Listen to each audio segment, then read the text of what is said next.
So I think football fans are very fickle. When things are going well, it's of course, but I believe in anything in life, in business, in family, and everything. Nothing happens overnight. It takes time. And my dad was like, look, if you support Arsenal, life will be great. And I was like, nah, I don't think so. So the 99 Champions League final, my dad was like, if United lose this game, you have to support Arsenal. So obviously you know how that game went. We won it in like 60 seconds left. And that's how I became a Man United fan. So my dad has hated that for the longest. My son is 4, mashallah. So I say to him, what team do you support? And he goes, Arsenal. And I'm like, oh no. My dad Betrayal. he's infiltrated. I believe that my journey has been, the fuel, petrol in this journey has all been governed by Allah. So without that, I would not be here. So having my son change the narrative of what I wanted to be as a person, it made me want to be able to say, like, I want my son to look up to me and see how it is that you're supposed to be as a man. The best experience, bar me having a child, was me going to Madina and then also going to Mecca to go and do Umrah. It gave me an understanding of what I'm here for. You know, you get people still being like, oh, you're supposed to be Muslim, but it's like, what does that even mean?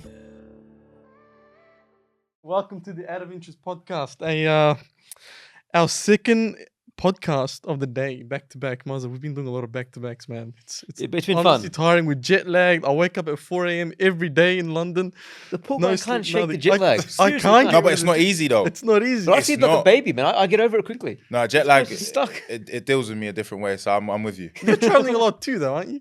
Yeah, I'm off to New York tomorrow. Phew. Yeah, Right. for Fashion Week. Were you in Oh. Ireland yesterday or something else? I saw something. 2 days ago, yeah. 2 days ago. 2 days ago, I was in Right. Ireland for the Misfits boxing. Misfits boxing. Yeah, and then before that, I was in Turkey with my son and my dad. Oh, he was in Turkey just before. Yeah, I went to Antalya, beautiful place. I Now, was, people I was thought, in Antalya as well. yeah, people thought I was going there to get my hairline done. I was like, nah, not yet.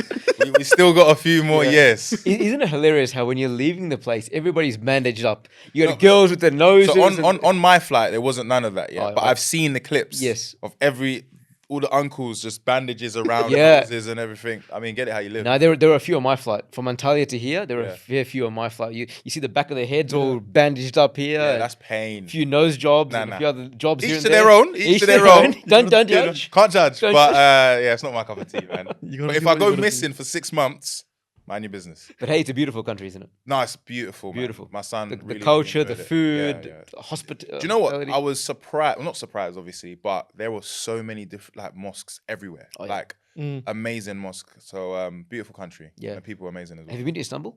Yes, I went one, but I didn't go there to explore it. I went for a Champions League final. Oh yeah. So I was there in the city for like maybe 6-7 hours, watched the Okay. final when everyone had You need to go there to check it out properly. Spend a Yeah. week, 10 days over there. The number of mosques, Yeah. beautiful, man. They got a blue mosque there, right? heritage. Yeah. Yeah. Blue mosque and so many more. Yeah. So many more. Amazing place. We'll do. I'll take it. So you gone to New York? What was it for again? Sorry, So I'm going for Fashion Week. Fashion Week. I don't know why. 'Cause I wear tracksuits every day, but I'm trying to diversify my portfolio a bit by getting into fashion a bit. And I do like to dress well, but just not every day. So this will be fun though. It's a new avenue, you know. And where do you go to after New York? I'm sure there's something else planned for you. Well, I come back, and then in October we'll head to Miami for the AMP Beta Squad game, which will be Okay. fun as well. Right. Retribution. Yeah. Yeah. So we're gonna go and do that, and then hopefully I'll go back to Sierra Leone in December. Okay. Are you part of the beta squad? No, No, so, you're not, right? I No, always I'm get not. confused. So like, why isn't he part of they're it? my brothers. They're my Yes. brothers. So I'm an affiliate. Okay. What they built is their own thing. Okay. They're friends that they've known each other for years. And as I got into the industry and I started working alongside Chunks and Philly, it just happened naturally that we just started working together as well. So a lot of young kids, when they see me, they're like, are you part of the Beta Squad? And I just can't bother to explain it. So I'm like, yeah. I am. But unofficially, but I'm not. But they're my brothers though. Did they ever Honorary ask member. you to join? No, they don't need. I wouldn't even accept it because I Right. feel like that is their thing. Mm. Like the Beta Squad is the Beta Squad, and it works because of every single individual in there. So if I now come in on some freebie stuff, it just doesn't work for me. I think I'm better suited working with people than being part of a group. I think that's my specialty. But it just looks like you are. Because till this day, I'm like, I don't know if he is. I have to ask him. I'm like, are you part of it? No, Like, answer once and for all, guys. everyone's art, but no, we're not. No. Darkest, Philly, Yeah. we're all affiliates of the Beta Squad. And like I said, if you see the journey from the Beta Squad, these guys started early on as friends, done something amazing, and have just brought a lot of people along their journey with them. So yeah, they're my brothers, man, but no, I'm not part of the Beta Squad. There's another thing I have to clarify. Yeah. Are you an Arsenal fan or a Man United fan? Okay, now This is the another fact that another you've thing. asked me that has broken my heart a little bit. This is Oh. another thing I'm it's trying to really, figure really- out. that's This is offensive. yeah, it's really offensive. So no, I'm not an Arsenal fan. I'm a Manchester United football Okay. Oh, same. fan. Good. And this is why we get on more. Likewise. Yeah, you're my Exactly. favorite already. Exactly. Yeah, you're my favorite The already. chemistry from the moment we It's- shook hands. I saw it. I smelt something. I said, Yeah. it's Ood. And then secondly, I was like, it's Man United. Do you know what I mean? But no, so my And we dad... sensed the mutual pain as well for the weekend. No, listen, I don't want to talk about it. I thought this was supposed to be uplifting. I didn't want to bring the mood down. But no. So my dad is an Arsenal fan, right? Mm-hmm. And the story of why I support Manchester United is because my uncles, they raised me alongside obviously my mum and my dad. But when they would go to work on the weekends or whatever, I'd go and stay with my uncles, right? And they bought me my first Man United kit, home and away, 1999. And my dad was like, look, if you support Arsenal, life will be great. And I was like, nah, I don't think so. So the 99 Champions League final, my dad was like, if United lose this game, you have to support Arsenal. So obviously you know how that game went. We won it in like 60 seconds left. And that's how I became a Man United fan. So my dad has hated that for the longest. Wow. My son is 4, mashallah. He says, I say to him, what team do you support, Akeem? And he goes, Arsenal. And I'm like, Oh no. my dad Betrayal. he's infiltrating. I bought him a Man United kit and everything. We wore it in Turkey. But because he spends a lot of time with my dad, it's getting in his head. Yeah. But I know he's going to grow out of it. And I'm sure your dad's really proud of the fact that it skipped a generation. He's Doesn't matter. buzzing because Yeah. I can only imagine the betrayal that my dad felt. Yeah. Like, this is my son. We should be doing this together. And I was like, no. What goes around comes around. Yeah, no, karma's real. It's real. So no, to answer your question, no, I'm a Man United fan. Because I got confused. On there was a post you were wearing a Liverpool top. There's a Man United top. and I've never. The only thing I've ever done is if we're like doing stuff with brands Yeah. or like okay. Nike or whatever, or Adidas, Right. whatever it may be, and they're sponsored by the team, I might work with the whatever, but I've never ever worn, and I can't. Right. I've always said I can't do it. Okay. It means this is everything. United. It's my happiness. It's my sadness. It's loyalty. It's everything. Hey, but the last few years have been hard. Tough, but do you know what?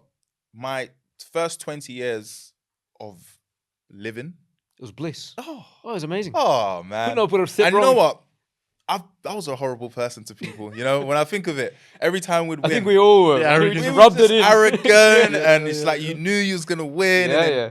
This is the humble pie that they tell you about, and it Yeah. does not taste good. I'll be honest, but I believe that light at the end of the tunnel. Exactly. Peaks and troughs. We'll be back. Go take it. You gotta Are take you it. a Ten Hag out sort of guy right now? No, I'm an emotional fan. So I think football fans are very fickle, right? So when things are going well, it's of course, but I believe in anything in life, in business, in family, and everything. Nothing happens overnight. It takes time. And when you are a massive establishment like Manchester United are, and you've had Sir Alex Ferguson as your manager for over 20 years, and the success that's come with it, it's very, very difficult to replicate that. Also, Man United have not been the best football club for a very long time on and off the field. So that's going to take some time. Now, do I believe that he has the attributes to do so? Yeah. Has he proven it? I don't think so. So there's a limbo between a lot of fans between should he stay, should he not stay.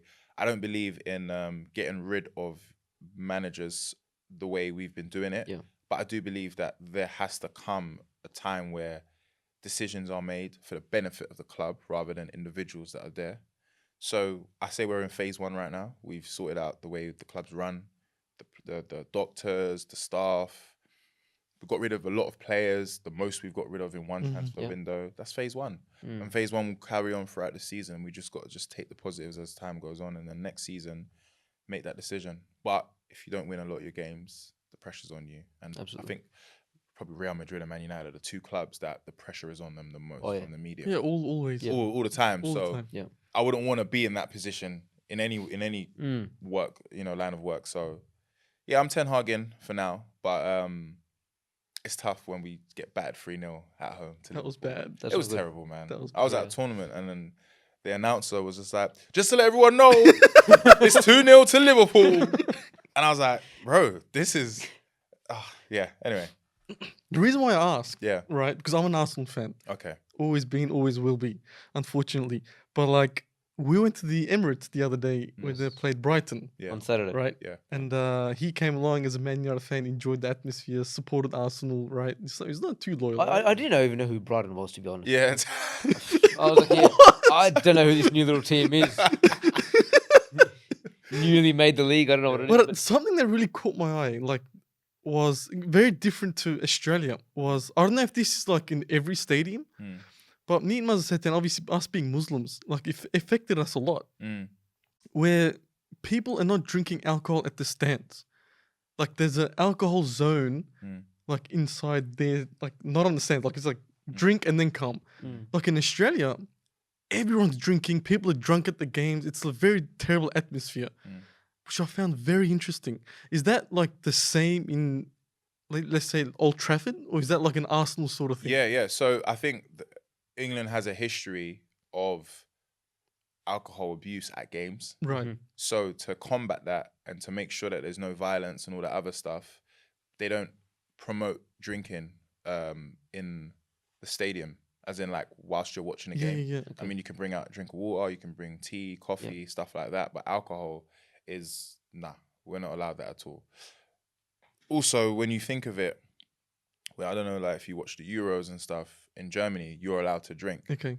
And then that obviously breeds people becoming a bit more Rowdy. rowdy. Yeah. Now, if you think of it, drinking up until the game, then you drink throughout the game. After the game, your team wins or loses. You know, alcohol has this, it takes over people's minds.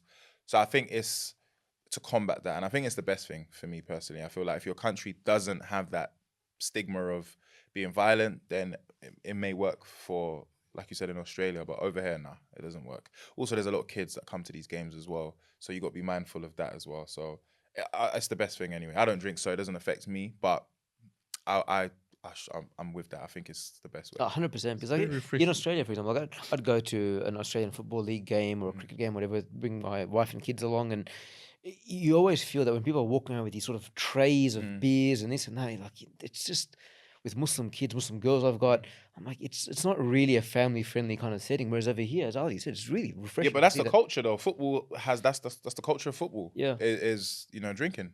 It's part of it. Yeah, yeah. It's a thing. Even if you're in the executive boxes or whatever, they serve wine, they serve alcohol. It is part of the experience, so to speak. If you go to the F1, it's the same thing. Yeah.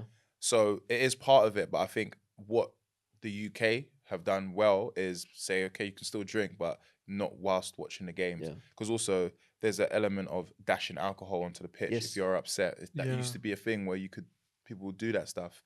Lighters and stuff, throwing lighters, all those things that could potentially harm players and so on and so forth. I think it's the best way. Yeah. You know what I mean? You wait until you finish the game and you can go and drink and stuff.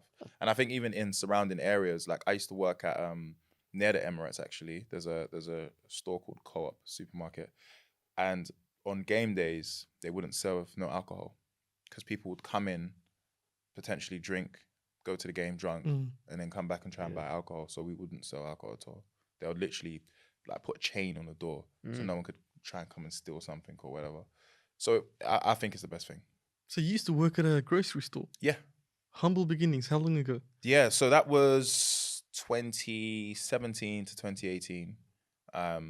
That was when I basically transitioned from I want to be halal with everything I do and everything that comes with it. So I went and worked.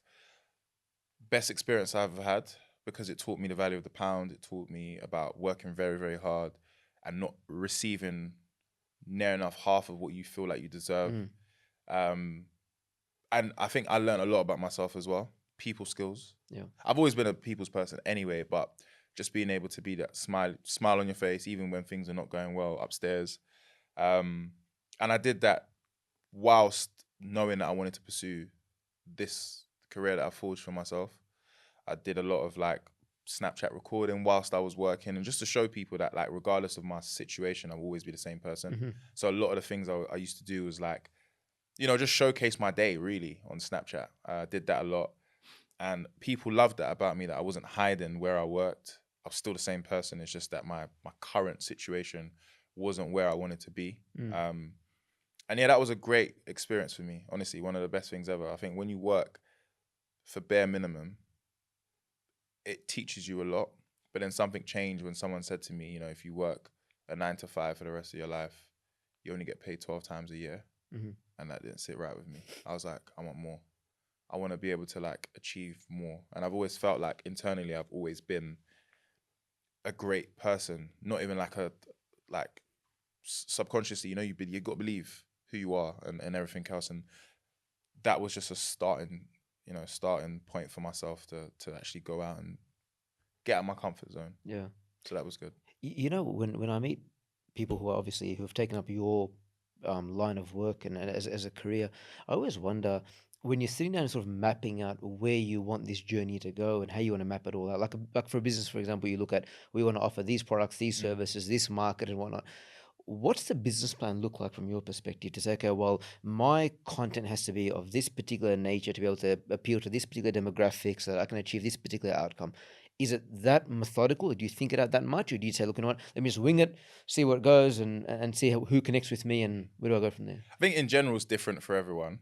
For me, I was at a place where I felt like I have tried university. I'm a very intelligent person, but academically, I have to actually love and care about the subject in order for me to be able to do it, right?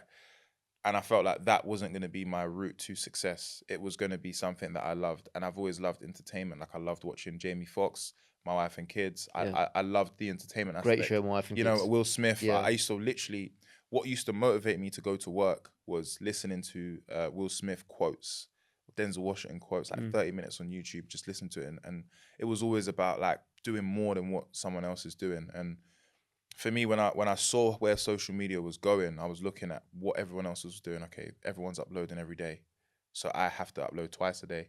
If everybody's there's a trend, I need to get on top of that trend ASAP to make sure that I'm relevant as well. So if 5 people are doing the same thing, I'll be the 6th person to do it. So you start to just get into a routine of being very consistent. I'd be sitting at my office at work and I'd be like, okay, cool. 7 p.m. people are up, finish work, they're at home, they're probably going to scroll. I need to drop something. Yeah. And I was doing that. So I was very consistent just to get my name buzzing.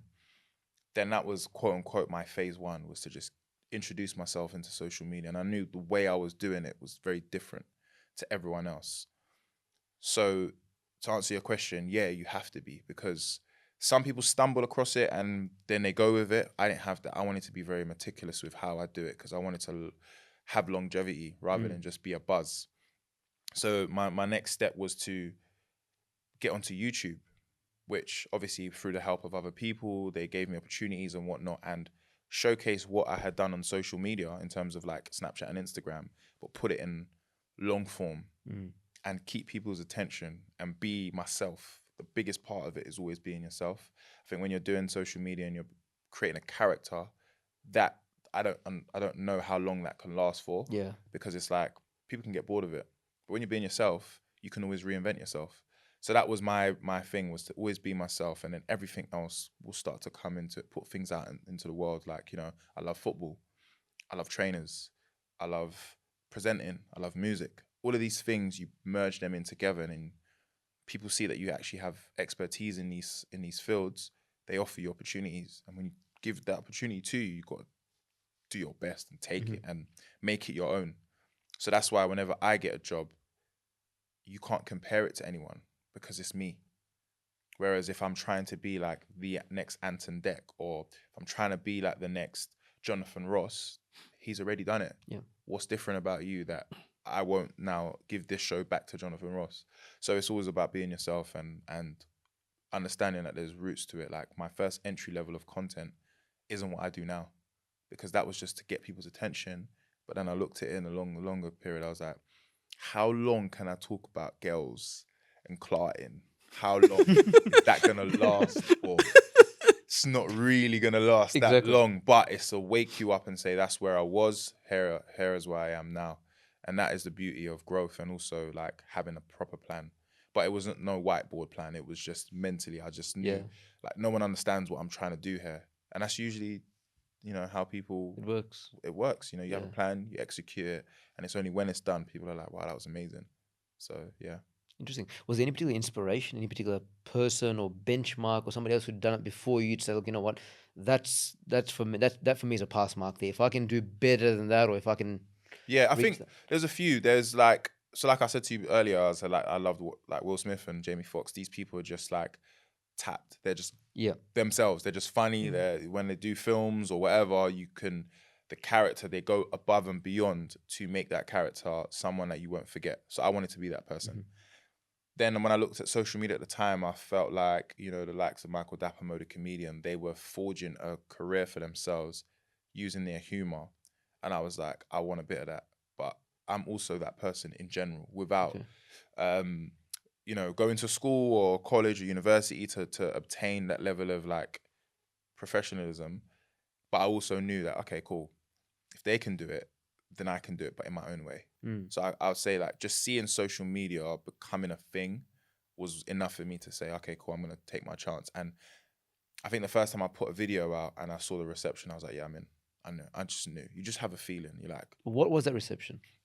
it was just mixture of girls, men, older people, just laughing in their comments saying, this guy is the truth. This guy is this. And I'm not one that I don't really like. It's mad to say this because comments and likes and stuff are they're proof of a good video. It's kind of like in a business. It's like sales, word of mouth are proof that your product validates it validates you. But I never get lost in that, and I never get lost in great comments or bad comments, because as long as I believe that it's good and there's proof that it's good, because there's a majority of people are in tune into this, then I know that I'm doing well. So when I used to get the comments, or like I'd be walking to work and people would stop me by their car and say, I was watching your video yesterday, man, keep it up, you're great. Or like, you know, random, your friends are like, bro, people don't believe that we're friends. And I'm like, oh wow, it's got to that. And that was it for me. But I mean, people tell you I'm still the same person I was 4 or 5 years ago. Obviously, I've changed now in terms of a bit more mature, and I'm very like meticulous with what I do. But I haven't changed in that way. I'm still like hungry. I'm still trying to be better than I was yesterday, and so on and so forth. And I think it's the only way. Like someone asked me the other day, they was like, "You're so busy. How do you do it?" And I'm just like, I love my job. Yeah. I actually love it, and I wouldn't want to be stagnant in any way, shape, or form, because I've been like that in my previous years, and I saw how depressing that is. I never want to feel like that again. I think that's where the hunger comes from as well. You rose to fame, what, did you say 2019? I'll say, yeah, 2019. Before COVID. Lucky me, innit? Hey, that's crazy. Lucky me, mate. Because, yeah, I remember 2020 came and I was like, oh, wow. I used to have little doubts. I'd be like, oh, have I done enough to sustain this COVID that we're about to embark in? And I did do enough. And I think I was my biggest doubt. I think them times I still had like imposter syndrome, where I was just like, yeah, gotta go back to cop then, don't I? Yeah. Because you don't know when things are gonna stop. But I think that 2018, end of 2018, 2019, I put in a lot of work, and I think that was what allowed me to, like, after COVID, still have a career and still be able to, like, you know, make things work. And now I'm gonna bring some religion to it. Yeah. Maybe Muslim, because he's more equipped to talk about Islam and whatnot. But you said you wanted to, I guess, be more halal in your life, right? Do you think that had something to do with it, like spiritually? Well, Allah just gave you barakah? Because if you look at the timings, it's you rose, like you grew pretty quick compared to a lot of people out there. So, you know, you went from working at a grocery store and you're like, you know what, I want to do more halal, I guess. And then you just made it before COVID, because if COVID hit and, you know, you didn't rise to fame, I guess, probably would have had no job if you really think about it. Everyone was getting sacked during COVID, or shops were closing. So do you think that maybe that switch, maybe the above, helped you out a bit? I've always had Islam in my life. Yeah, of course. My parents are both Muslim, born Muslim. The heritage of my family is all Muslim, right? And I believe, like, the reason why I was able to even start this career was I was in a really bad place, and I remember, like, my mum said to me, like, yo, you need to go to the mosque and go and pray. And I remember, like, I say this all the time, I said this multiple times, I prayed tears, praying to Allah subhanahu wa ta'ala just to give me guidance. I said, I'll leave everything that I was doing that was bad in the past. And if you give me this opportunity, I'm going to be locked in. It's me and you, right? And everything that's happened is because of that. Talent is one thing, but without the guidance of Allah, it's nothing. It means nothing. It's not sustainable.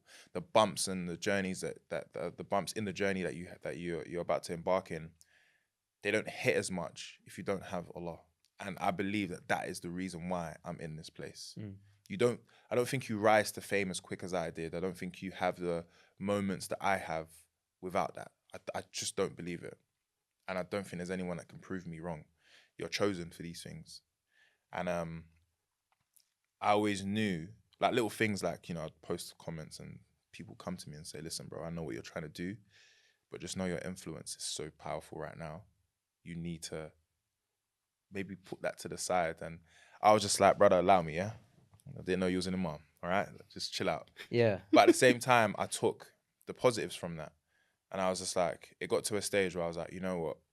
I'm going to put that whole dating stuff to the side because people also don't understand that this is a form of entertainment and it's not actually how I carry myself on my day-to-day.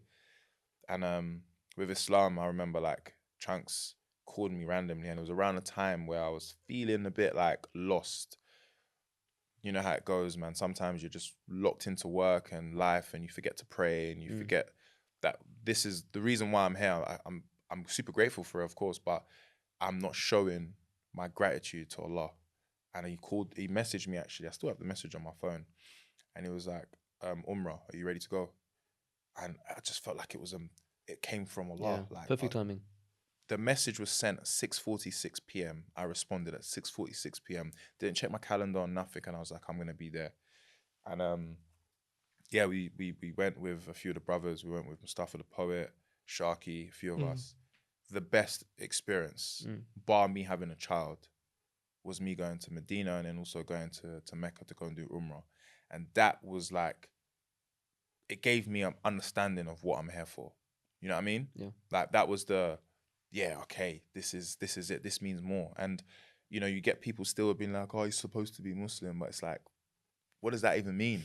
Like, nobody's perfect. We was not made to be perfect. We was made to understand our right from wrongs. And day by day, we get better and better. And I think when you're in a position of influence, people don't look at you like that. They want you to be prim and proper, but that's not how it works, right?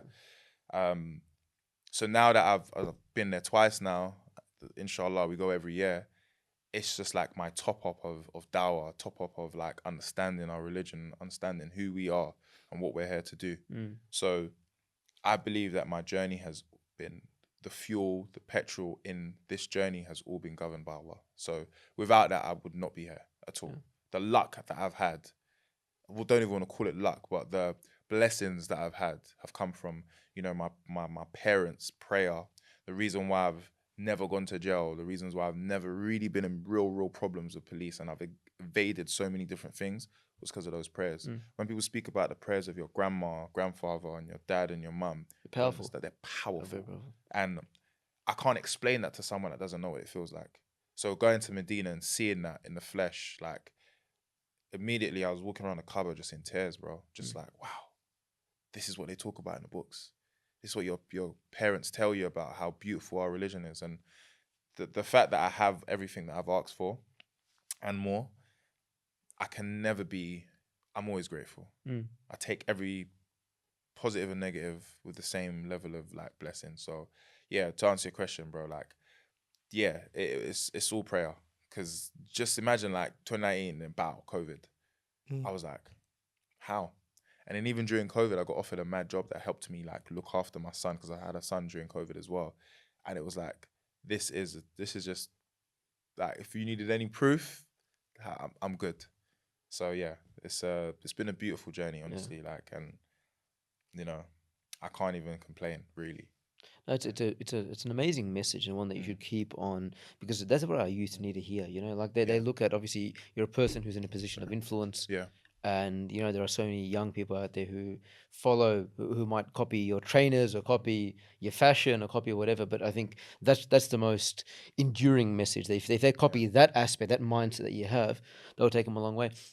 But on the topic of influence, right? Influence is it's a two-edged sword, really. Yeah. And particularly when you are a Muslim who has influence, and particularly when you're a person of color who has influence, then there are so many layers that come with that. You know, that you have the pressure from within our community. Muslim community are nice. No, They Muslim can, police, we call it Muslim police. they can be Very unforgiving. They are Unforgiving. genuinely, they don't play. Yeah. They're vicious. They say it with their chest, and thick skin. You need it. Yeah, yeah. You need thick skin. 100%. Like, I've realized that 100% that, like, they will never be happy with what you're doing. And you have to not think about it. Yeah. That's the reality. 100%. Like, I'm not here. I didn't start this to be a beacon of, you know, of inspiration to how to live your life.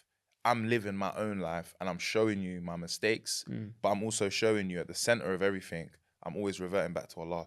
So if you're gonna take anything from me, take that. Yeah. And that's the only thing that I want you to take. Anything else, that's down to you. If you wake up in the morning and you say, I want to look at Harry Pinero and I want to be inspired, that's on you, bro. Yeah. I have never pushed that narrative. So for anyone to do that, I couldn't care less, honestly. Because there are people that look at me and go, yeah, you're doing the right thing. And I'm not saying I'm perfect, and I will take advice, I'll take criticism, but don't judge me. Do you know what I'm trying to say? Because if you judge me, I don't have the insight to look at what you do in your life. It's easy to be on a computer or on your phone and tell someone what they shouldn't be doing. Keyboard warriors. Keyboard warriors, but then it's like, if everyone had a telescope on them, things would be completely different. Yeah. But I honestly, a big part of that is knowing who you are. Knowing who you are, knowing that, you know, every day is a day to get better. You know, there's imams or sheikhs that are still trying their best to become better people. If they can do that, I can do the same thing as well. I say, there's a quote which I live by. A hospital will never turn down a sick person. So why can't a mosque accept me that's coming to that mosque to better myself? And that's what I live by. Yeah. Simple as that. Never ever do I get lost in whatever. Also, I realize that as a Muslim, we have a duty to uphold, which is understandable. But at the same time, in my line of work, I've tried my best over the last 3 years, especially last year with what's happening in Palestine, to make sure people are aware. And I've never hid that I'm Muslim. I've never hid that I'm trying my best to become a better person. But don't judge me because of the things that I've done in the past or a video that you've seen, which is entertainment. Allah knows best. Not you. So because of that influence, you don't go and, let's say, water down your content or change it. So in the back of your mind, that you don't owe those voices to... No, so I just don't. For example, the whole dating stuff, that was a conscious decision for myself that, you know, I don't want to be pigeonholed in that place. That it was a moment of time. It's not who I am. I'm so much more diverse than that. Hence why I've gone into my presenting bag. I do football.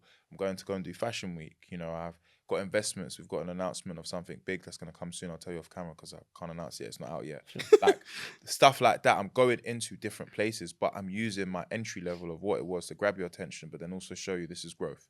Yeah. If anything, look at my journey and be like, okay, you know what? He's getting to that place.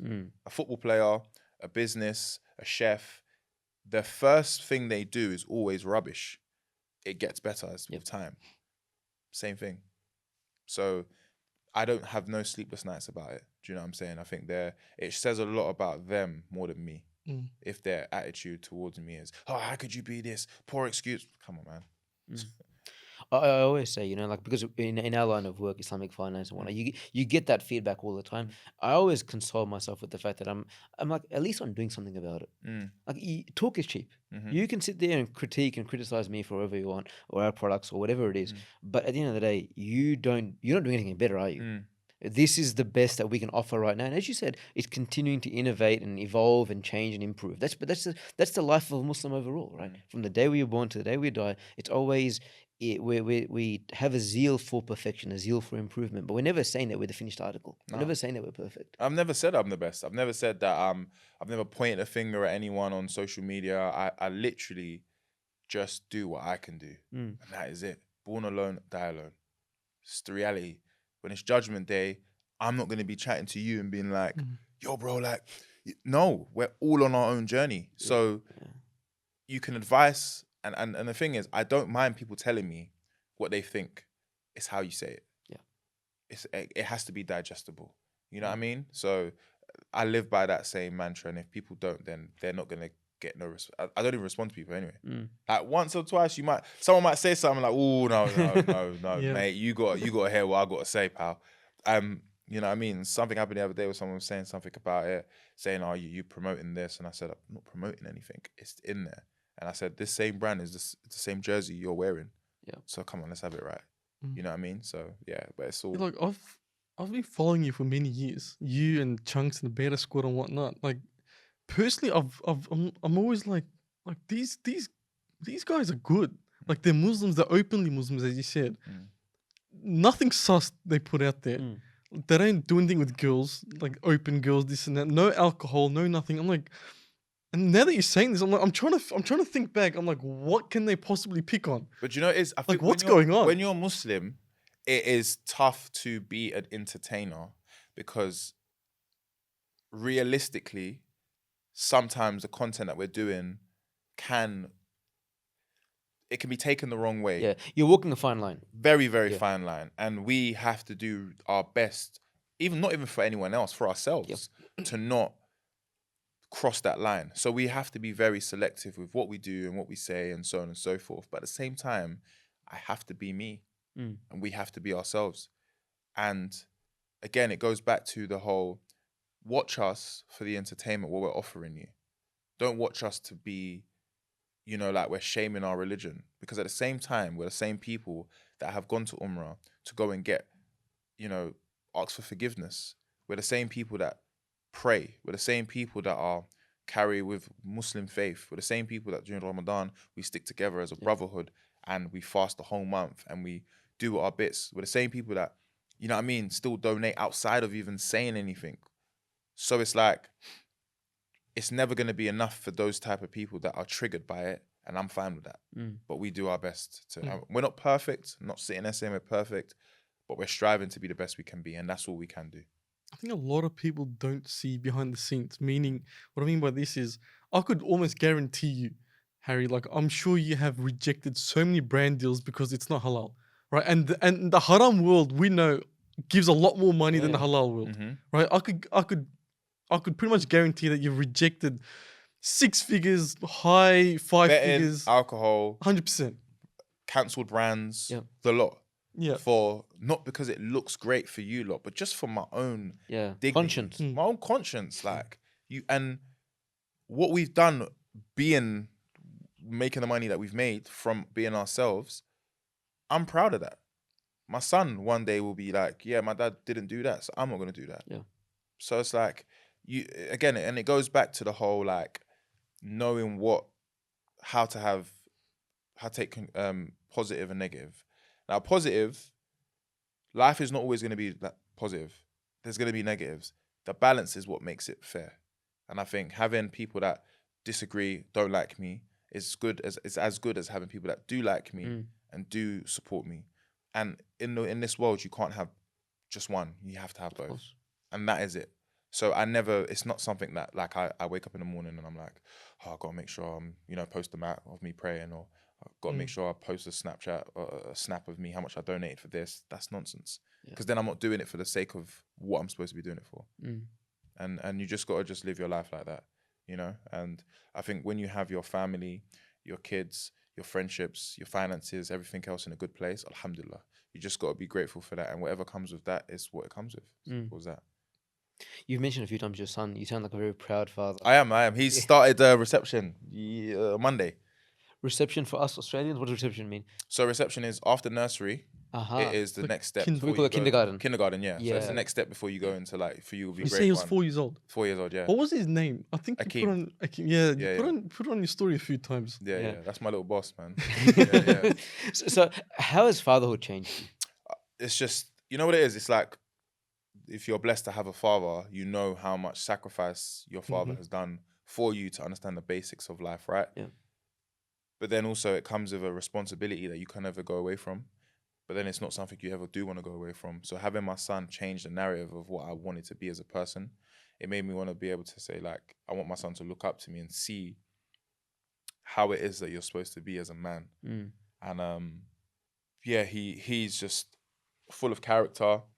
He's my purpose. Like, if I ever had a purpose, it was nothing in comparison to him. He talks a lot now. Like, he's just super, just like energetic. Whatever he wants, he will get from me. But I also have to give it to him in stages, because I'm like, life ain't like that. Yeah. But then as a parent, what are we doing it for? You know what I mean? But yeah, it's just changed the way I view life and the decisions I make, what I say yes or no to. Making sure that work doesn't come before him, which is very difficult, because with my line of work as well, it's very, very difficult. But like, even today, like, you know, yesterday I took him to his first day. Today I did as well. Tomorrow I've got a flight at like 11, but I'm going to drop him in the morning, then go to the airport. Just him being able to see me, FaceTiming every day if I'm not with him. And it's something I love to do. Being present, being a present father is like the best thing ever. You know what I mean? And I love it. Like, I wouldn't change this position for anything, literally. The best thing ever, man. You hear a lot of parents who have a life on screen who would always talk about, you know, ensuring that their kids get a balance of, you know, not just identifying their parents by what they see on screen, but actually spending real time with them. Because it happens a lot, you know, in your line of work, you spend a lot of time in front of a camera, and you spend a lot of time traveling and this and that, and you don't want your son to always look back on life and say, well, you know what, my dad is a heap of archives. That's all it is. I can just scroll through his videos, and that's who dad was or dad is to me. And it's about that quality time they have to spend, and you have to somehow chalk it Yeah, out. he doesn't even know like what's going on. He's 4. But he sees people come and take pictures of me. He thinks that they're my friends. Do you know what I mean? And he wants to get in the pictures, and I'm like, brother, come on, man. We got to keep you behind closed doors, man. But like, I never want to be like, even with my friendships, my friends don't look at me like how everyone else does, because they know me. And that's the same with my family, and it's the same with my son, inshallah, that he will look at me as his father. And what I do outside of being his father is secondary to how he looks at me. Do you know what I mean? And I think that's the most important thing. You've got to be loving, you've got to be caring, you've got to be nurturing, you've got to be stern, you've got to be, you know, there's got to be an element of respect. Like, he sees me pray and he copies, doesn't even know what he's saying. And I'll be praying and he'll be like, he doesn't know what he's saying, but he's copying me. And it's like, things like that is like, they're beautiful to see. And you should never, ever blur the lines between you. And sometimes, you know, with the social media and how big of a success you are, can come sometimes make people be like, oh my God, is your dad this or whatever? He hasn't had that yet, and I don't want that for him, because, and even if that does happen, as long as he knows who his dad is, it's all good. It's all good. I've spoken to quite a few famous people, I guess, and they always talk about how they're worried about their kids, I guess, having friends because, you know, their dad's famous or their mom's famous. And are you worried about that in the future, where your kid's gonna be like a tool to get access to you, I guess? No, I haven't really thought about it, to be honest. Right. Because he's still young. And people that are like, some people don't even know who I am when I go to my school, right? So, or to his school, sorry. So I'm not in that place right now, but I know that my son will teach him the type of people to have around him. Obviously, kids go and do what they want to do anyway, but he'll know, I'm sure, that these people are trying to use him for whatever, and he'll be smart enough to know that. I hope that anyway, but I'm not worried about that right now, because that's not my main thing I'm thinking about. Do you know what I mean? And hopefully one day I make enough money to just kind of just be out of here, you know what I mean? And just not be a problem. I don't want to be like a super famous person. That's not what I did this for. I wanted to be successful at the job I love. And it's allowed me to obviously be in the places that, you know, I probably wouldn't have been able to be in. You know, even if I bought tickets to this place, I wouldn't be able to have this place that I call work. So I just want him, if anything, to just know that hard work is what gets you what you want, and people trying to freeload off you isn't. So I wouldn't teach my son that way. So Would you encourage or discourage him from doing what you do? I would discourage him. Discourage him? Yeah, I would. But then again, I want my son to do what he wants to do, you know. But I don't think my son would want to be an entertainer. Okay. I don't think so. He is very entertaining, but I mean, like, I don't know. Right now, he's into like cars, and he loves cars. He likes Formula One, because I've got him like a little McLaren car. Because you went to the McLaren headquarters. Yeah, and I ended up buying him the same car that I saw. And Yeah, he just loves cars. He likes moving things. He likes bikes. He likes sitting in the front of the car with me. He likes driving. I park with him sometimes. Like he's into that stuff, trains and bikes and scooters. Like maybe that's his calling. That's what he likes. But in terms of him doing what I do, it does take a lot. It's not as easy as straightforward as it is as just setting up a YouTube channel or being an influencer. I hate the word, but there's more to it than that. And I think if he wants to do that and that's what makes him happy, then all for it. But I wouldn't advise him to do it. There's other things you can do. You know, I've always wondered about, you know, people who take up content creation as their primary, let's say, income generating activity or their primary business. You know, in terms of sustainability over a long period of time, because now you're like, okay, well, I'm making good money today because I'm relevant, I'm current, I'm hip, I'm cool. I need to sustain that for the next 10, 15, at least years to be able to build enough financial firepower, whatever, to get my kid or kids through life and to get myself through retirement or get my parents, whatever it is. Does that ever cross your mind to say, okay, well, what if I'm not, you know, the hip and cool thing, or this next generation of young brigade comes through and just wipes me out entirely? How do you ensure that you remain relevant for a long period of time? I think you've got to reinvent yourself as always. Like I always say this, like an iPhone doesn't stay iPhone 3 forever. It keeps getting better and better. And I think you just have to keep reinventing yourself. You have to invest in other things that are outside of what you do for work. You've got to also be the best that you can be at whatever you're doing and not get lazy and not get complacent and do the same thing over and over again.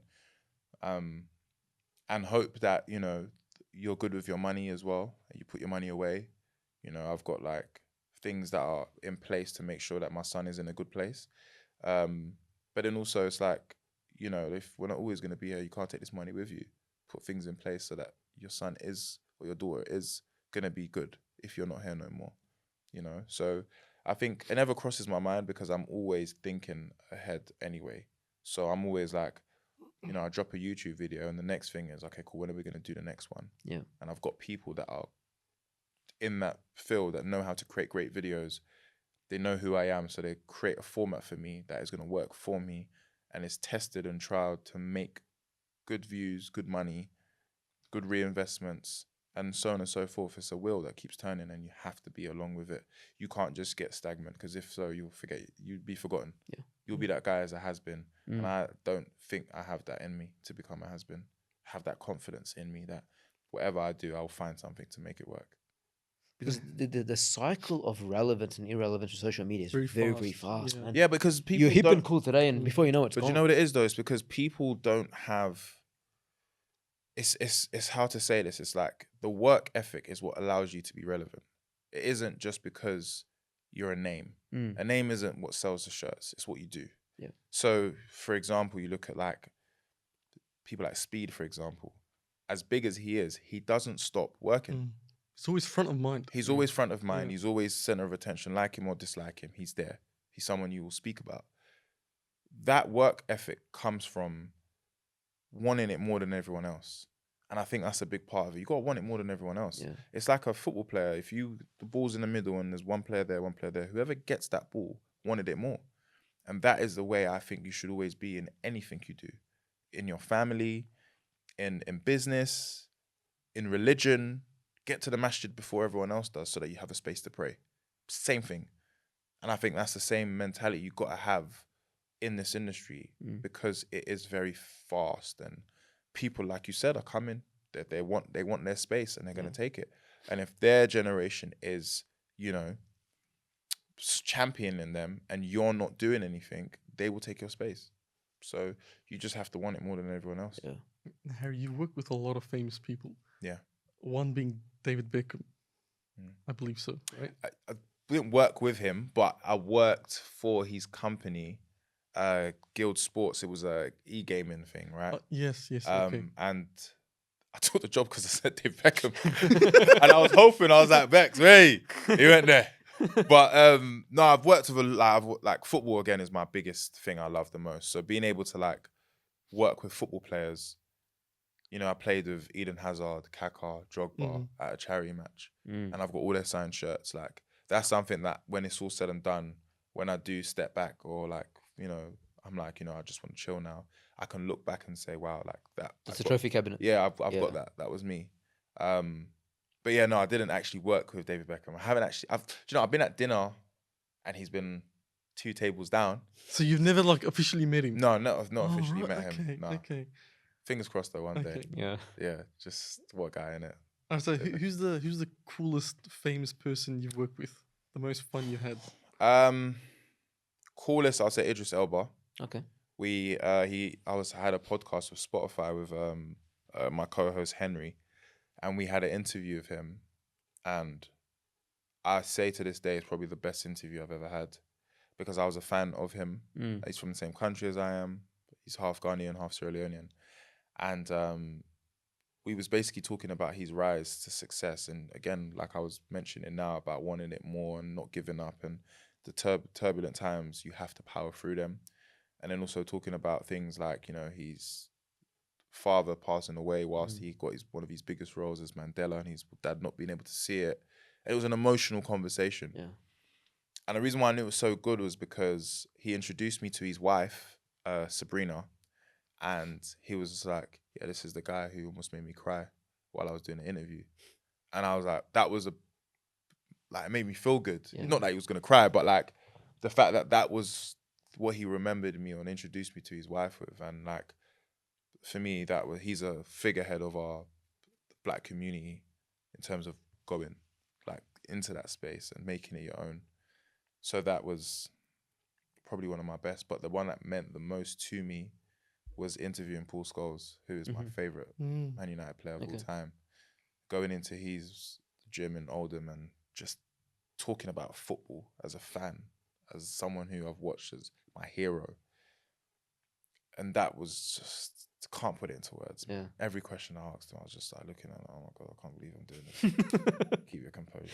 And everyone says in the comments the eye contact was uncanny. I was just looking at him. Yeah, staring. I'm like touching him if I can and like put my arms around him, like. And you get to those moments where you don't plan these things; they happen through Allah's will, and you have to seize that moment and just be like, "Wow!" So, yeah, I remember that train journey back from Manchester. I was just like, "I can't believe this happened. I can't believe." Like, so those two probably would be like the best moments that I've had. So I'm assuming you'd agree that Idris Elba for Bond. Oh, let's have it right. Yeah, let's just do it, man. Absolutely. I don't think it's gonna be it though. It won't be it. It won't be, but like I think he'd make a great Bond. I think with him, I think it's a credit to his talent as an actor. That's even a conversation. But obviously, predominantly it's white men. Has to be white. That and I think I'm not even saying that it shouldn't be him, but the fact that it's always been a white man, why not change it up? Change it up, don't change it up, doesn't mean anything. I'm still gonna watch the Bond movies. Yeah, I think they're sick franchise of a movie. But he's done other things that are great. He's been in amazing films. Like, he's a great actor. Yeah. He's able to, speak in an American accent or African accent, do his natural British accent, and he does it amazingly well. So whatever he does, he's gonna do it to the best. Now, his range is unbelievable. It's uncanny. Yeah. And even like the interview spoke about him living in New York for such a long time. And The Wire, one of the best shows that he's been part of.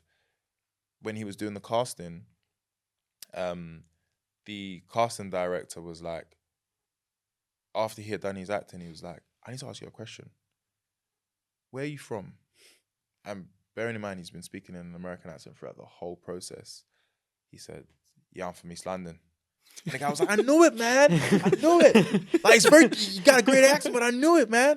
Gave him the role. And he was only supposed to be in that role for one season, but because of how great he was in it, they extended it.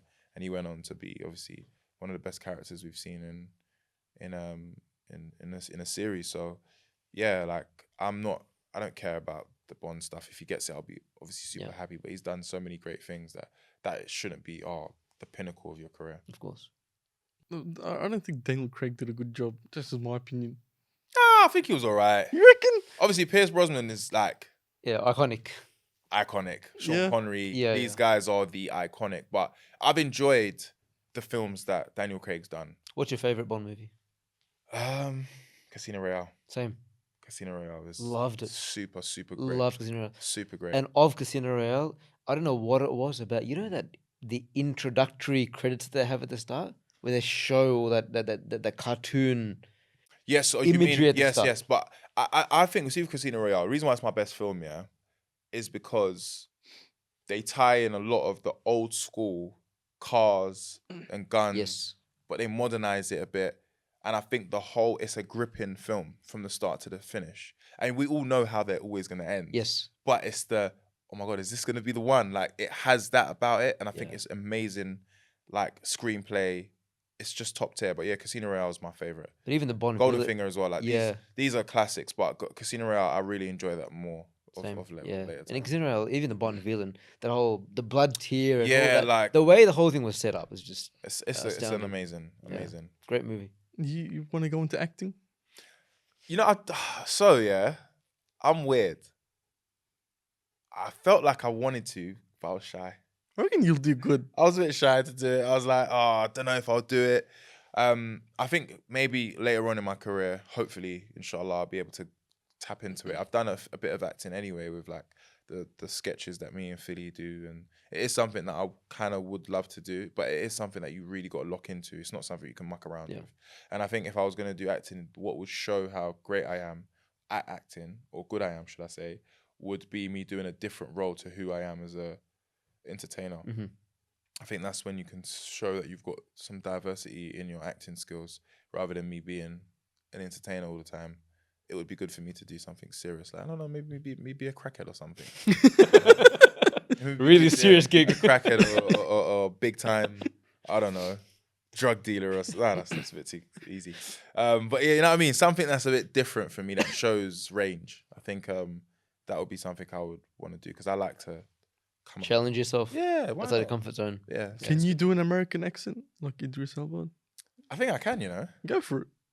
Depends what you're talking about. But I'm originally from Tennessee. Born and raised. My mother was a farmer. She sold a lot of cocaine, but it's not a problem anymore. She's in jail for 30 years. But free my mama. Just needs a bit of just a little bit of something there. But not too much. yeah, my mom's not a coca. She's a midwife. Yeah, just to let everyone know. Yeah, she does not do none of that stuff. But that's the first thing that came to my mind. But yeah, I think with like the American accent, it would be something I'd have to go and study really properly, you like get little trained in pockets it, and yeah. get training and stuff. I think based off just listening, I think I've got a decent American accent. Yeah. Yeah. A lot of people don't realize how much training these actors actually go through. They're dialect coaches. They have every type of coaching you have. It's not straightforward. Yeah. It's not. And I've seen my friends who are actors, when they lock in, you don't see them because they're really locking in. So I would have to do something along those lines. I can't just say just because I've done what I've done, I could just waltz into it now. You got to do the 48 hours. 100%. Harry, before we wrap up, so what does the future hold for you? What's going on? I love this question because I actually don't know. But no, jokes aside, I think it's more about just me being better than what I've already been. You know, like holding this career to a high standard at all times. And also being able to look back and be like, I actually did that and I killed it and I never fell off. We have a lot of things, like I said, investments that I'm really keen on getting off the ground. And, you know, sport is something that you're going to see me doing a lot of that. I've hosted a few live broadcasts with DAZN, and I want to continue doing stuff like that. I want to have my own, you know, prime time TV show where I am in control of the narrative and I get my guests and we do things that way. More content. I love YouTube. I love working with my friends. I think the next few videos you see from me are going to be bigger budget and they're going to be a bit more like longer versions, not more lazy Harry Pinero sitting in front of a camera with his friends at home, and just being a bit more, you know, better than what I've been already, without saying too much. So yeah, just more Harry, man. Yeah. I do these podcasts like this every other year, and I'm always happy because I'm like, I've done this already, but there's so much more. Yeah.